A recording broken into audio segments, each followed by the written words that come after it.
Hello students, आज हम पढ़ेंगे क्या electric field due to a dipole का सेकंड पार्ट। फर्स्ट पार्ट अपन ने देख लिया था electric field due to a point on the axis. आज हम पढ़ेंगे electric field due to a dipole at the equatorial point. पहली बात आपको समझना है कि इक्वेटोरियल पॉइंट क्या होता है।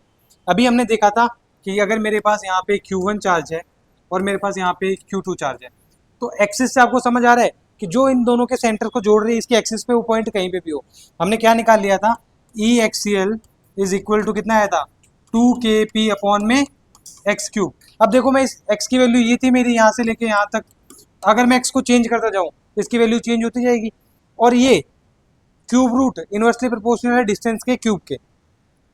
तो अब हम निकालने वाले हैं कहाँ पे, अब हम निकाल रहे हैं इसको electric field at equatorial. Heading डाल लो, electric field due equatorial point. Board के नज़रिए से सबसे इंपॉर्टेंट टॉपिक है आपका कि इलेक्ट्रिक फील्ड ड्यू टू है इक्वेटोरियल पॉइंट। देखो सबसे पहले ड्रॉ करते हैं अपना डाइपोल। डाइपोल का जैसे ही नाम सुनो सबसे पहले दो चार्जेस ले लो which are equal and opposite in charge. इसके बाद the line joining the both the centres. अब बताओ, अगर मैं पॉइंट लेता हूँ यहाँ पे तो उसकी एक्सिस पे हो जाएगा, वो तो अपने निकालना सीख लिया। अब अपने को पॉइंट चाहिए कहाँ पे, बिल्कुल इन दोनों के सेंटर के 90 डिग्री के एंगल पे। ठीक है, अब मैं ज्वाइन करता हूँ इनको। जब मैंने ज्वाइन किया, ये इसका सेंटर है, ये डिस्टेंस कितना था L, ये डिस्टेंस कितना था L। मान लिया कि ये सेंटर से कितनी दूरी पर है, x डिस्टेंस पे। ठीक है, यहाँ तक क्लियर है, कुछ नहीं किया मैंने। अब मुझे निकालनी है इलेक्ट्रिक फील्ड किस पॉइंट पे, P पे। So according to superposition principle यहाँ पे जो इलेक्ट्रिक फील्ड होगी दोस्तों, मैं इसको नाम देता हूँ 1, इसको नाम देता हूँ 2। पिछली बार अपन ने क्या किया था, इसकी वजह से इलेक्ट्रिक फील्ड निकाली और इसकी वजह से इलेक्ट्रिक फील्ड निकाली। पिछली बार दोनों वेक्टर्स अपोजिट डायरेक्शन में थे जिसकी वजह से वो सब्ट्रैक्ट हो गई थी। अब देखो इस पे इलेक्ट्रिक फील्ड कहाँ आती है और इस पे कहाँ आती है, वो अपन चेक कर लेंगे। इस पे डाइपोल मूवमेंट की डायरेक्शन क्या होगी, -2+, यानी अगर मैं पी वेक्टर की डायरेक्शन बताऊं तो वो डायरेक्शन क्या होगी, नो डाउट यहाँ तक। चलो फिर अब देखो मैं इनको ज्वाइन कर देता हूँ एक बार के लिए। ये इलेक्ट्रिक फील्ड लगाएगा इस पे, यहाँ पे। अब ये प्लस है तो इसकी डायरेक्शन क्या होगी, अवे फ्रॉम इट। प्लस से इलेक्ट्रिक फील्ड बाहर की तरफ निकलती है ना, तो यानी इसकी जो डायरेक्शन होगी मेरे पास वो इस डायरेक्शन में होगी। क्या बोल दूं मैं इसको, E1। कोई दिक्कत यहाँ तक नहीं है, E1 ओके। चलो उसके बाद मैं देखता हूँ इस पॉइंट की वजह से इलेक्ट्रिक फील्ड होगी इस पॉइंट पे,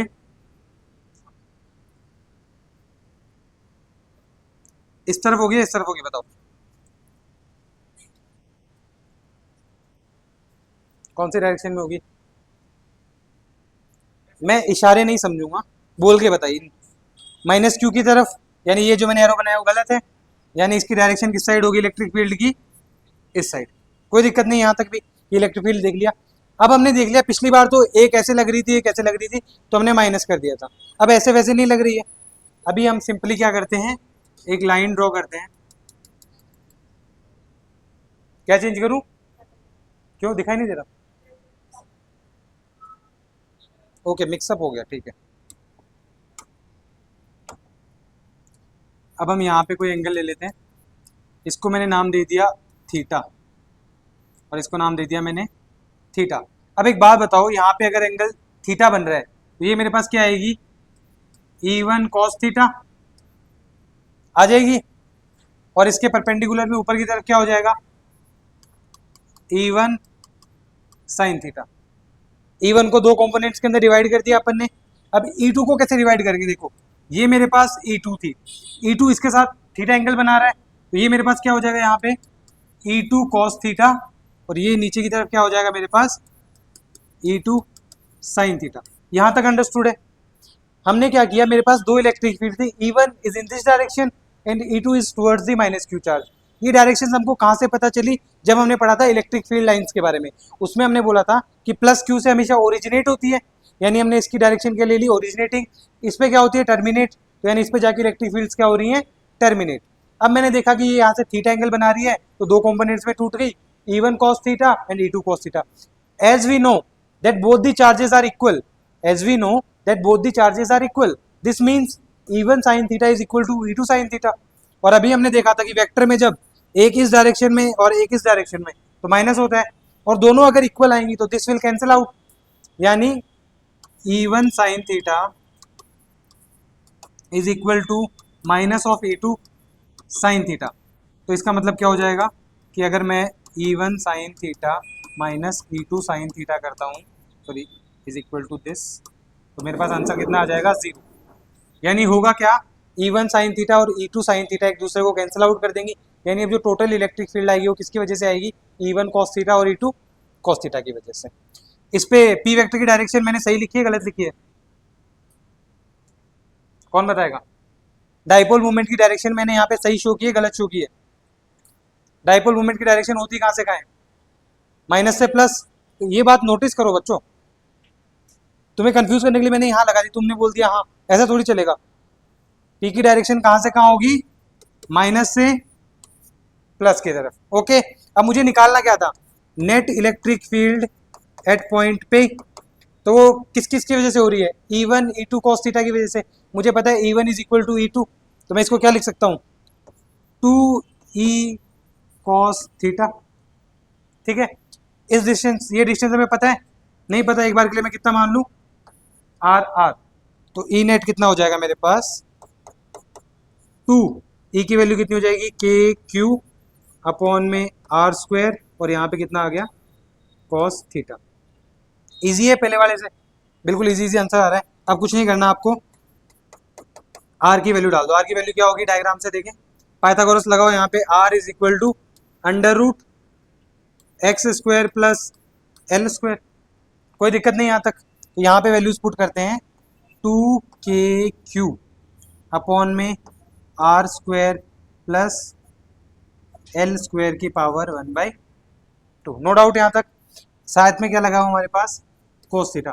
अब मुझे इस कोस थीटा को यहाँ से रिप्लेस करना है with the help of this triangle only.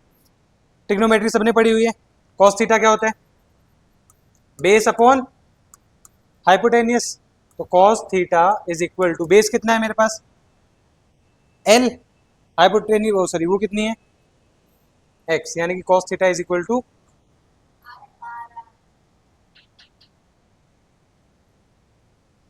L upon में आर। ठीक है, अब सॉल्व करें इसको, ई नेट डिसाइड करता हूँ solve, E net is equal to 2KQ upon में, ये R² थोड़ी था, ये था X² प्लस L²। इसमें कितना आ जाएगा मेरे पास, R² X² प्लस L² की पावर 1/2, और cos थीटा की जगह क्या आया था मेरे पास, L अपॉन में R। तो यहाँ पे लिख दो L अपॉन में R। मुझे R नहीं रखना है क्योंकि मैंने अभी यहाँ पे R की जगह वैल्यू पुट करी थी, यानी मुझे R को और cos थीटा को हटाना था, लेकिन यहाँ पे फिर से R आ गया, तो फिर से वैल्यू क्या पुट करोगे, अब कौन बताएगा, इस R की वैल्यू क्या होगी, अरे वेरी गुड, क्या होगी, और यहाँ पे तो सिर्फ कितनी आ जाएगी, अंडर रूट थोड़ी आएगा यहाँ पे। यहाँ पे मेरे पास नीचे R² था, R² की वैल्यू तो डायरेक्ट क्या थी, X² प्लस L², यानी यहाँ पे पावर हाफ नहीं आएगी, X² प्लस L²। तो 2KQ इंटू ऊपर मेरे पास क्या है L, और नीचे क्या है मेरे पास X² प्लस L² इंटू में क्या आ जाएगा, under root X² plus L²। अब यहाँ सॉल्व करने के बाद यहाँ पे अपने पास सिर्फ क्या बचता है, मैथमेटिकल्स, मैथमेटिक्स बचती है, और मैथमेटिक्स में आप सब हो स्ट्रॉन्ग। तो देखो 2KQL अपॉन में, इसको मैं लिख सकता हूँ X² प्लस L² की पावर 3/2। यहाँ तक इसको समझ आया कि मैंने ये क्यों लिखा, क्योंकि मुझे पता है अगर a की पावर 1 इंटू ए की पावर हाफ है, जब बेस सेम होता है पावर्स ऐड हो जाती हैं, तो इसमें क्या हो जाएगा, a की power 1 plus 1/2 that is equal to a की पावर 3/2। मैंने इसमें देखा X² प्लस L² था, इसमें भी X² प्लस L², इसकी पावर 1 इसकी पावर हाफ, तो जब मैंने किया पावर्स को ऐड तो पावर कितनी हो गई, 3/2। क्लियर है ये चीज, ये तो अपना हो गया ये क्लियर खत्म। अब इसको देखो 2QL, इसको मैं क्या लिख सकता हूँ, 2QL, this is the dipole movement, P है डाइपोल मूवमेंट, तो यानी मेरे पास ई नेट का फॉर्मूला कितना आ गया, 2KP अपॉन में के पी अपॉन में क्या आ गया, x square plus l square की power 3/2। This is your e net. लेकिन हमें पता है जनरली क्या, जनरली एल टेंड्स टू 0, तो अपने पास क्या आ जाएगा, के पी अपॉन में एक्स स्क्वायर की पावर 3/2। जब भी आपको ऐसे देखने को मिलता है एक्स स्क्वायर की पावर 3/2, तो आप इसको डायरेक्टली क्या कर सकते हो, एक्स स्क्वायर इंटू 3/2।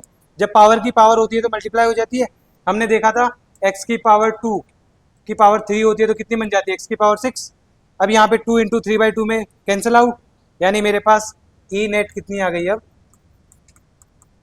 के पी अपॉन में एक्स क्यूब। पिछले वाली कितनी आई थी एक्सीएल, 2 के पी अपॉन एक्स क्यूब। अब कितनी आई है, के पी अपॉन एक्स क्यूब। इसको नोट कर लो एक बार के लिए, ये मेरे पास, इसको बोलते क्या है, इसको बोलते हैं ई इक्विटोरियल। मैंने तो सब कुछ कराया, तुम पढ़ते ही नहीं हो बस। देखो अब शुरू से इसका क्विक रिकैप कर लेते हैं एक बार।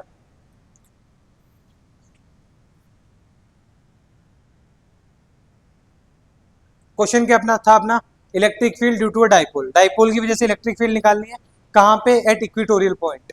इक्विटोरियल का मतलब होता है कि सेंटर के बिल्कुल 90 डिग्री पे। तो मैंने पहले दो डाइपोल बना लिया अपना, दोनों का डिस्टेंस वगैरह सब लिख लिया, फिर एक पॉइंट ले लिया जो कि एक्स डिस्टेंस पे था। फिर मैंने देखा इस चार्ज की वजह से इस डायरेक्शन में इलेक्ट्रिक फील्ड, इसकी वजह से इस डायरेक्शन में, तो मैंने दोनों का एंगल बनाया, दोनों को कंपोनेंट्स के अंदर डिवाइड कर दिया। फिर मैंने देखा E1 कैंसिल आउट E2, जबकि जितनी भी ई नेट होगी सारी किसकी वजह से होगी, E1 E2 cos थीटा की वजह से। मुझे पता था E1 किसके इक्वल है, E2 के, इसलिए जो ई नेट थी वो कितनी आ गई, 2E cos थीटा। फिर मैंने ई की वैल्यू पुट कर दी 2k³ upon r square into cos theta. मुझे यहाँ से आर को और कॉस थीटा को एलिमिनेट करना था, तो मैंने लगाई एक तो पाइथागोरस थ्योरम और एक लगाई मैंने ट्रिग्नोमेट्री। ट्रिग्नोमेट्री की हेल्प से मैंने कॉस थीटा की वैल्यू पुट करी, पाइथागोरस थ्योरम की वजह से आर स्क्वायर की वैल्यू पुट करी। मैथमेटिकली मैंने सॉल्व किया सब कुछ, वैल्यूज पुट करता गया, आंसर आते गए। लास्ट में मैंने क्या किया, जनरली डाइपोल एक बहुत छोटी चीज होती है, इसलिए मैंने एल को क्या पुट कर दिया, 0, क्योंकि एल उसके कंपेयर में बहुत छोटा हो जाता है। तो हमारे पास क्या आ गया, e net is equal to 2k upon x cube. यहाँ तक नोट करो, फिर इसकी वेक्टर फॉर्म करते हैं। अभी तुमने एक चीज नोटिस करी डायग्राम से, देखो इस बार जो पी वेक्टर था ना वो किस डायरेक्शन में है, इस डायरेक्शन में, जबकि नेट इलेक्ट्रिक फील्ड कौन सी डायरेक्शन में लग रही है, अपोजिट। जबकि एक्सीएल में क्या था, जिस डायरेक्शन में पी वेक्टर उसी डायरेक्शन में इलेक्ट्रिक फील्ड। तो दोनों के बीच में जो मेन डिफरेंस है वो यही है कि इसमें पी वेक्टर इस डायरेक्शन में, इलेक्ट्रिक फील्ड इस डायरेक्शन में। तो जब इसका हम वेक्टर फॉर्म निकालेंगे ना, एक बार निकाल ही लेते हैं, कोई बड़ी बात नहीं आएगी। जब अपोजिट डायरेक्शन में होती है तो हम लिखेंगे e net vector is equal to k p vector upon में एक्स क्यूब, साइन किसका आ जाएगा, बस माइनस का। अगर सेम डायरेक्शन में होती तो साइन किसका रहता, प्लस का। तो इसको तो हम बोलते हैं ई नेट, हटाओ इसकी जगह लिखो ई इक्विटोरियल। और अगर मैं ई एक्सीएल की बात करूं, उसका वेक्टर फॉर्म क्या था, 2k पी वेक्टर अपॉन में एक्स क्यूब। अब देख पा रहे हो, e axial is just double of the equatorial, यानी कि अगर मैं पॉइंट को सेंटर में रख के दूसरी जगह ले जाता हूँ तो इलेक्ट्रिक फील्ड बिल्कुल डबल हो जाती है। लो नोट कर लो इसको, अगर तुमने नोट कर रखा है तो रफ पेज निकाल के दोबारा नोट करो। तो स्टूडेंट्स अपना इक्विटोरियल पे कंप्लीट हो गया।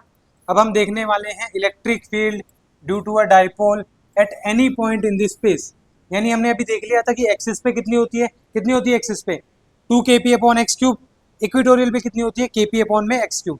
अब हम देखते हैं अगर इक्विटोरियल पे ना रखें ना एक्सिस पे रखें, स्पेस में कहीं भी रख दें तो वैल्यू कितनी आती है। सबसे पहले का काम, जब भी डेरिवेशन मैं करता हूँ पहले तुम्हें ध्यान से सुनना है कि मैंने पहले कौन सा स्टेप किया फिर कौन सा स्टेप। अगर तुम स्टेप वाइज स्टेप समझोगे तो उसको क्लियर करना इजी रहता है। तुम देखोगे पहले पहला स्टेप कर दिया फिर पांचवा, तो ऐसे डेरिवेशन कभी भी याद नहीं होंगे। तो अपन स्टार्ट करते हैं। सबसे पहले देखो क्या लिखा हुआ है, डाइपोल। हमें किसकी वजह से देखनी है इलेक्ट्रिक फील्ड, डाइपोल की वजह से। तो सबसे पहले डाइपोल बना लो, ये प्लस Q1 क्या दोनों सेम ही आएंगे, तो इसलिए मैं इसको डायरेक्टली प्लस Q लिखता हूँ और यहाँ पे लिखता हूँ मैं माइनस Q। फिर क्या बनाना है मुझे, लाइन ज्वाइनिंग दी सेंटर्स, इन दोनों की जो लाइन को ज्वाइन कर दिया सेंटर, इसका बना दिया मैंने सेंटर यहाँ पे O। ये डिस्टेंस कितनी है, L। ये डिस्टेंस कितनी है, L। क्लियर यहाँ तक, कोई दिक्कत नहीं है। अब मैंने यहाँ पे कोई पॉइंट ले लिया, एक पॉइंट है P। क्या ले लिया, एक पॉइंट P, जो यहाँ से सेंटर से कितनी दूरी पर है, x दूरी पर।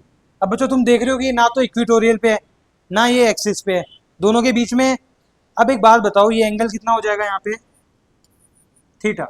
क्या मैं इस थीटा को और एक्स को वेरी करके पूरा स्पेस कवर कर सकता हूँ? जब मैं थीटा को वेरी करूंगा तो थीटा ऐसे ऐसे वेरी होगा, यानी इस एंगल पे, इस एंगल पे, इस एंगल पे सारे पॉइंट्स मिलते जाएंगे। एक्स को वेरी करूंगा तो एक्स छोटा बड़ा हो जाएगा, यानी मैं थीटा और एक्स को वेरी करके इस पॉइंट से पूरा स्पेस कवर कर सकता हूँ। किसको? एल तो डाइपोल है, फिक्स है। जो डाइपोल ले लिया वो तो फिक्स रहेगा ना। वेरी कौन हो रहा है? एक्स और थीटा। मुझे क्या करना है कि जब मैं थीटा को वेरी करूंगा, देखो थीटा को करते करते जीरो पे ले आऊंगा और एक्स को थोड़ा सा बढ़ा दूंगा तो ये एक्सीएल वाला केस बन जाएगा। अगर थीटा को मैं ऐसे करता करता 90 डिग्री पे ले जाऊं तो ये कौन सा वाला केस बन जाएगा? इक्वेटोरियल वाला। यानी कि इस कंडीशन में मैं क्या कर सकता हूँ, पूरा का पूरा स्पेस कवर कर सकता हूँ। यहाँ तक बात क्लियर हुई? यानी अब मुझे इलेक्ट्रिक फील्ड निकालनी है at point P, E net at point P. यहाँ पे मेरे को बताओ इलेक्ट्रिक फील्ड, वो सॉरी पी की डायरेक्शंस क्या होंगी? इसको माइनस क्यू लो एक बार थोड़ा समझने के लिए, ये माइनस क्यू, ये प्लस क्यू। अब पी वेक्टर की डायरेक्शंस क्या होगी? पी वेक्टर की डायरेक्शन मेरे पास ये है। तो इसका जो पहले स्टेप वन होने वाला है वो देखो क्या होगा। ये थोड़ा सा स्पेशल केस है, हमेशा ध्यान रखना है आपको इसका। इसमें जो याद रखने की बात है वो पहली बात तो ये है कि जो थीटा होगा ना, ये always in anti clockwise direction, anti clockwise direction from P vector. यानी कि जो मैं ये एंगल लूंगा ना हमेशा, ये पी वेक्टर से एंटी क्लॉकवाइज डायरेक्शन की वजह से होना चाहिए। एंटी क्लॉकवाइज डायरेक्शन कौन सी होती है?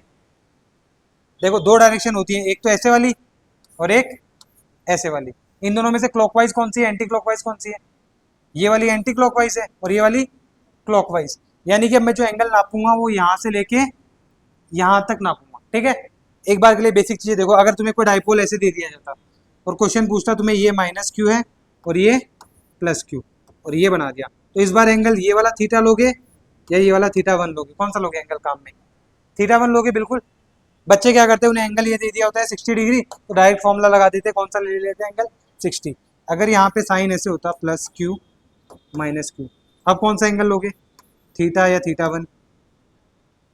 अभी भी थीटा वन लोगे। क्यों? मैंने बोला था theta always anti clockwise direction from P vector. अब पी वेक्टर की डायरेक्शन कौन सी है? माइनस से प्लस, यानी एंगल इस बार कौन सा आएगा? ये तुम्हें कंफ्यूज करने के लिए वैल्यूज चेंज कर देगा, प्लस क्यू को इधर पटक देगा, माइनस क्यू को उधर, एंगल इधर दे देगा। हमेशा याद रखना कि जब ये वाली डायरेक्शन पूछेगा तो ये वाला एंगल दे देगा, ताकि बच्चे कंफ्यूज होकर डायरेक्टली इसको पुट कर दे। ये हमें निकालना होता है। ठीक है, पता है टोटल 180 होता है, तो वो देंगे तो 180 माइनस करके हमारे पास ये आ जाएगा। ये बात क्लियर हुई कि एंगल कौन सा लेना है, थीटा कौन सा लेना है? समझ में आई? नोट कर लो इतना डायग्राम तक। ये वाली चीज़ें छोड़ो, वो चीज़ नोट कर लो पहले। अब इसमें कुछ पहले लिखवाने का पार्ट है थ्योरी का, वो मैं थ्योरी का पार्ट लिखवा देता हूँ। अब स्टेप वन क्या करना है, देखो इसमें इसमें जो केस बनता है ना, वो कुछ केस ऐसा है कि पहले तो हम किसको डिवाइड करते थे? इलेक्ट्रिक फील्ड को डिवाइड करते थे, E1 cos theta, E2 cos theta. लेकिन इस बार हम किसको डिवाइड करेंगे? पी भी एक वेक्टर क्वांटिटी है। पी क्या है? एक वेक्टर क्वांटिटी। और इलेक्ट्रिक फील्ड भी कैसी क्वांटिटी थी? वेक्टर। यानी इलेक्ट्रिक फील्ड अगर दो टुकड़ों में टूट सकती है तो पी वेक्टर भी टूट सकता है। इस बार हम स्टार्टिंग में क्या कर लेंगे? पी वेक्टर को दो टुकड़ों में तोड़ लेंगे। जब मैंने पी वेक्टर को दो टुकड़ों में तोड़ा तो क्या हुआ देखना भी। एक तो मेरे पास पी आया इस डायरेक्शन में, ठीक है, एक आएगा इसके बिल्कुल परपेंडिकुलर, तो इसको तो नाम मैंने क्या दे दिया? P cos theta. क्यों दिया पी कोस थीटा? क्योंकि थीटा इसके साथ है, इसलिए इसका नाम क्या हो गया? P cos theta. ये इसके बिल्कुल परपेंडिकुलर, तो क्या हो जाएगा?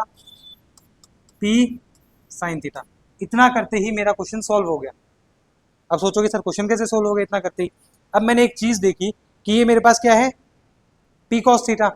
पी कॉस थीटा है तो एक तरह से क्या डाइपोल मूवमेंट ही ना, और ये पी साइन थीटा भी क्या है? एक तरह से इसका टुकड़ा ही है। इसको आधा इधर भेज दिया, आधा इधर भेज दिया, है तो ये अभी भी क्या? पी वेक्टर ही। अब इस पी वेक्टर की डायरेक्शन कौन सी है? ये वाली। इस पी की कौन सी है डायरेक्शन? ये। तो अब इस बीच वाले पी को भूल जाओ, हम सिर्फ काम में लेंगे पी कॉस थीटा और पी साइन थीटा। लिख दो step one. Now we will find electric field due to new dipoles. कौन से? New dipole. न्यू डाइपोल कौन से बने हैं? दो, एक तो पी कॉस थीटा बना है और एक पी साइन थीटा। पहला step for P cos theta, सबसे पहले किसके लिए देखते हैं? पी कॉस थीटा के लिए। पी कॉस थीटा किस डायरेक्शन में है? देखो इस डायरेक्शन में, और पॉइंट भी किस डायरेक्शन में? इस डायरेक्शन में। यानी इसके लिए एक्सीएल वाला काम करेगा। सोच के देखो, एक्सीएल वाला काम करेगा। यानी इसकी जगह मैं क्या लिख सकता हूँ? एक्सीएल पे होता कितना था? 2 k पी। अब पी की जगह क्या है? P cos theta. तो 2 p कॉस थीटा अपॉन में डिस्टेंस कितना था? कोई दिक्कत? अब मैं बात करता हूं किसके लिए? पी साइन थीटा के लिए। फॉर पी साइन थीटा कितना हो जाएगा? K P sign theta upon में एक्स क्यू। क्योंकि देखो पी साइन थीटा मेरा ये वाली डायरेक्शन थी, और इससे बिल्कुल 90 डिग्री पे क्या है? ये। यानी ये तो इक्विटोरियल वाला केस बन गया, और ये वाला कौन सा केस बन गया?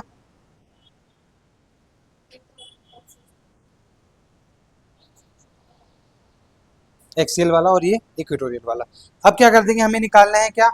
इलेक्ट्रिक फील्ड आ गई हमारी पी कॉस थीटा की वजह से और पी साइन थीटा की वजह से। तो ई नेट मेरे पास क्या आ जाएगा? ई वन वैक्टर यानी e P cos theta vector plus E P sign theta vector, इन दोनों का वेक्टर सम। अब इन दोनों का वेक्टर सम करेंगे, ये वाला नोट कर लो पार्ट। कि पहले तो ये देख लो, ये एक्सीएल में था, इसलिए कितना आया? 2p के cos थीटा अपॉन में एक्स क्यू। हेलो, हाँ। तो हमने देखा कि इस टाइम पे एक्सीएल के टाइम पे इलेक्ट्रिक फील्ड की डायरेक्शन अपनी ये वाली है, ठीक है। लेकिन जबकि मैंने देखा पी साइन थीटा तो इधर है, तो इलेक्ट्रिक फील्ड इसके अपोजिट होनी चाहिए, लेकिन इलेक्ट्रिक फील्ड लगेगी तो इस पॉइंट पे, तो इसके अपोजिट मैंने बना दिया ये। अब देखो ये दोनों कितने डिग्री पे आ रही हैं? 90 पे। तो इसका रिजल्टेंट कहाँ से जाएगा? बिल्कुल बीचों बीच से। इसका रिजल्टेंट कहाँ से जाएगा? बिल्कुल बीचों बीच से। यानी हमें ई नेट की डायरेक्शन पता चल गई एक्स पे। डायरेक्शन तो हमने पता लगा लिया, अब पता करते हैं मैग्नीट्यूड क्या होगा। इसको सॉल्व करना आता है। दोनों के बीच में एंगल कितना था? थीटा कितना था दोनों के बीच में? 90। तो ई नेट डायरेक्ट मेरे पास क्या हो जाएगा? अंडर रूट में ई पी कॉस थीटा का square plus E P sign theta का स्क्वायर। ई नेट की वैल्यू मेरे पास कितनी हो गई? Under root E P cos theta कितना था? 2 k p cos theta upon में एक्स क्यूब का होल स्क्वायर प्लस, चुभ रहा है यार यहाँ को, k P sign theta upon में एक्स क्यूब का होल स्क्वायर। यहाँ तक अंडर रूट कंप्लीट है मेरा। अब कुछ नहीं है, मैथमेटिक्स है आगे, पूरा मैथमेटिक्स के हिसाब से सॉल्व करना है, बच्चों वाली कैलकुलेशन है। बताओ रूट में से कौन सी टर्म बाहर आएगी? रूट में से कौन सी टर्म बाहर आएगी? देखो कॉमन क्या है दोनों में? K p x cube common आ रहा है पूरे में, k p x cube. Hello, k P upon x cube common आ रहा है, और दोनों के ऊपर क्या है? स्क्वायर भी है। दोनों के ऊपर स्क्वायर भी, यानी रूट से बाहर आ जाएगा के पी अपॉन में एक्स क्यूब। अब अंदर क्या बचा मेरे पास? 4 cos square theta plus sine square theta. दोनों को एक टर्म में करना है मुझे, तो क्या साइन स्क्वायर थीटा को मैं क्या लिख सकता हूँ? 1 माइनस कॉस स्क्वायर थीटा लिख सकता हूँ। तो यहाँ पे कितना आ जाएगा? के पी अपॉन में x cube under root 4 cos square theta plus sine को मैंने लिख दिया 1 माइनस साइन स्क्वायर थीटा। तो मेरे पास ई नेट की वैल्यू कितनी बनी? देखो क्या, किसको वन कर सकते हैं? तो भी सेम आएगा आंसर, कोई दिक्कत नहीं है। Cos square theta, 4 cos square में से 1 माइनस हुआ तो कितना बचा? तो यानी के पी अपॉन में एक्स क्यूब अंडर रूट में 1 plus 3 cos square theta. This is the magnitude of E net, जब किसी भी पॉइंट पे रखा हो। डायरेक्शन हमने निकाल ली थी ऊपर, और ये आ गया मेरा मैग्नीट्यूड। ओके, नेक्स्ट क्लास में अपन देखेंगे इसके एप्लीकेशंस कि ये कहाँ काम आता है। इसको